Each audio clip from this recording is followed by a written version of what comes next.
نحمده ونصلي ونسلم على رسوله الكريم اما بعد فاعوذ بالله من الشیطان الرجیم بسم اللہ الرحمن الرحیم۔ دنیا بھر میں ہمارے چینل کو دیکھنے سننے والے حضرات، آج کا ہمارا موضوع درس مثنوی ہے، اور آپ کو معلوم ہے اس سے قبل بھی ہمارے چینل پر مثنوی شریف کے دروس کئی گزر چکے ہیں۔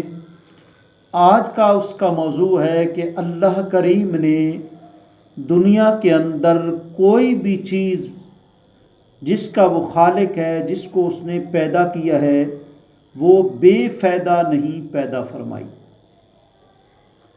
اس کے ضمن میں ہم آیات پیش کریں گے، حدیث پیش کریں گے، اور آپ کو کئی حکمتیں آپ کے سامنے آئیں گی۔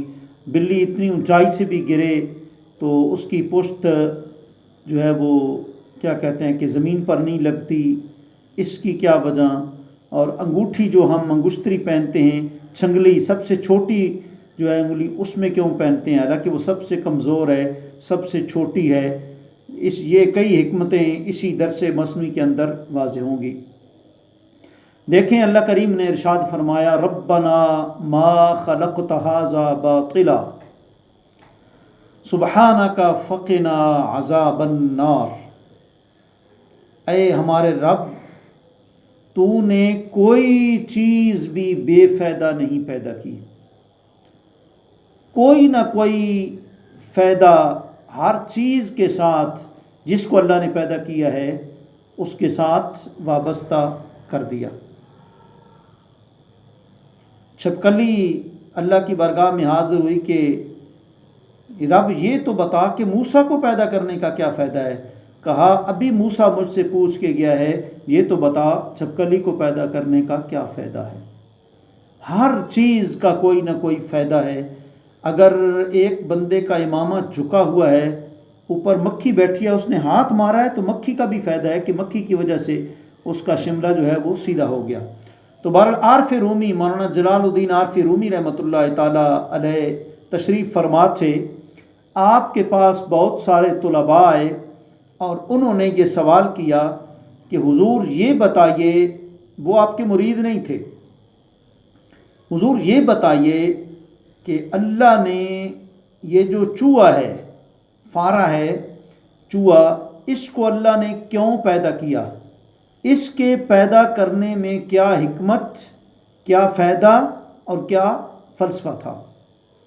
تو عارف رومی رحمۃ اللہ تعالیٰ علیہ نے فرمایا کہ اللہ کے ہر کام میں حکمت ہے، ہر ذرے میں کوئی نہ کوئی انتہا تک چلے جائیں، اللہ نے کوئی نہ کوئی مقصد اور حکمت اور فائدہ اس کے ساتھ وابستہ رکھا ہے۔ آپ نے فرمایا کہ اگر چوہا نہ ہوتا، آج دنیا میں سانپ ہی سانپ ہوتے، دنیا سانپوں سے بھر جاتی۔ عرض کی حضور یہ کیسے؟ آپ نے فرمایا وہ اس طرح کہ چوہا جو ہوتا ہے نا، جو سانپنی ہوتی ہے، وہ انڈے دیتی ہے جس سے سانپ پیدا ہوتے ہیں۔ اگر چوہا نہ ہوتا تو دنیا میں سانپ ہی سانپ ہوتے۔ جی، اس کی وجہ یہ ہوتی کہ چوہا اللہ نے پیدا کیا تو اس کے سانپنی کے جو انڈے ہیں، چوہا ان کو تلف کرتا ہے اور ان کو ضائع کرتا ہے۔ اگر چوہا ان کو ضائع نہ کرتا تو پھر ظاہر بات ہے آج دنیا میں سانپ ہی سانپ، جو انسان کا زہریلا اور جان لیوا دشمن ہے، وہ سانپ ہی سانپ ہوتے۔ جی، اس کے بعد عارف رومی نے پھر اس پر ایک حدیث پاک سنائی۔ آپ نے فرمایا کہ آقا کریم علیہ الصلاۃ والسلام مسجد قباء شریف میں تشریف فرما تھے، صحابہ اکرام کو درس دے رہے تھے۔ اس دوران دوڑتا دوڑتا ایک سانپ آیا اور اس نے آقا علیہ الصلاۃ والسلام کی جو ہے پناہ لے لی، پناہ گزی بن گیا، اور حضور نے اس کو اپنے دامن میں جو ہے وہ سمیٹ لیا۔ تھوڑی دیر کے بعد پیچھے سے چوہا آ رہا ہے اور وہ کہہ رہا یا رسول اللہ علیہ وسلم یہی تو میری خوراک ہے۔ تو آقا علیہ الصلاۃ والسلام گوشت کا ایک ٹکڑا دے کر چوہے کو رخصت کر دیتے ہیں، اور اس کے بعد پھر سانپ سے فرماتے ہیں اب تمہارا جانی دشمن چوہا جو ہے وہ چلا گیا ہے، تم باہر نکل آؤ۔ اب سانپ باہر نکلتا ہے، وہ کہتا ہے جی کہ میں تو اپنا ہنر اور اپنا فن دکھا کر جاؤں گا۔ وہ آقا علیہ الصلوۃ والسلام کی کمر مبارک کے ساتھ پٹکے کی طرح جو ہے وہ لپٹ جاتا ہے، اور آقا علیہ الصلوۃ والسلام کو ڈسنے کا ارادہ کرتا ہے۔ سرکار اپنی چھنگلی انگلی باہر نکالتے ہیں، اس کے سامنے کرتے ہیں۔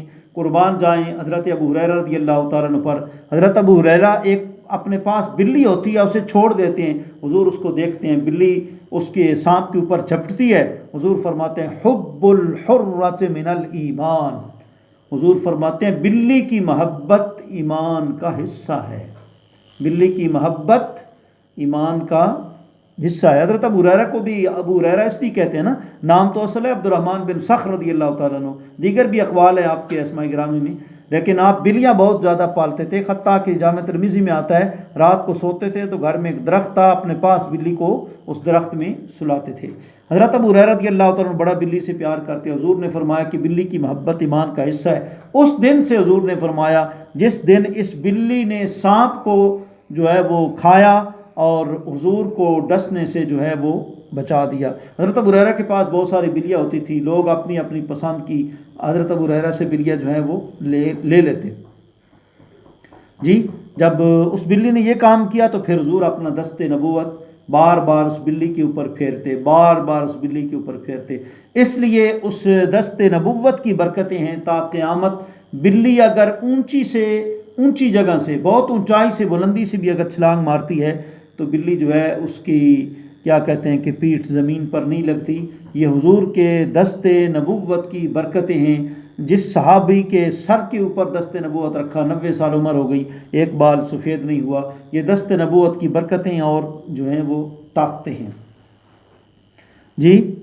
تو پھر آگے آقا علیہ الصلوۃ والسلام نے جب سانپ کے سامنے چھنگلی انگلی پیش کرنے کا ارادہ کیا تاکہ وہ اس کو کاٹے، تو اس نے اللہ تعالیٰ کی بارگاہ میں عرض کی کہ آقا علیہ الصلوۃ والسلام نے مجھے زیادہ کمزور اور زیادہ ضعیف عضو والا سمجھ کر سانپ کے سامنے ڈسنے کے لیے پیش کر دیا۔